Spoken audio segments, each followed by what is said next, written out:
আজকে আমি ছিলাম, আমি দুবার এবং কাতারও ছিলাম। তো আমার অভিজ্ঞতা হলো স্যার, হেভি ড্রাইভারদের জন্য বিদেশে ইউরোপ বলি, মিডল ইস্ট বলি, সব জায়গায়। এখন আমাদের দেশে এরা যারা আছে, এরা যদি বিদেশে নিজেদেরকে সেটেল করতে থাকে, এই জন্য ওদের দরকার হলো কি হেভিটা করতে হবে, হেভি করতে হবে। এরা কিন্তু হেভির জন্য এখন যারা কি বলবে 1, 2, 5 করে দেশে যারা করছে, এরা 1 বছর 2 বছর হয়ে গেছে, ওনাদেরকে যদি হেভিতে অ্যাড করানো যায়, পাশাপাশি বাইরে থেকে হেভি করতে পারবে না, আমরা যদি করি এই প্রকল্পের মাধ্যমে করলে পরে লাইসেন্স দেওয়া সম্ভব।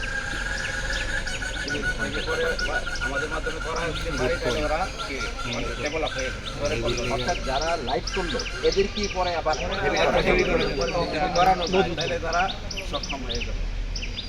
আর কাজ যখন ড্রাইভিং স্যার এমন একটা পেশা, এই পেশায় যারা ড্রাইভিং জানে এবং অরিজিনাল লাইসেন্স তার থাকে, এই লোক বেকার থাকে।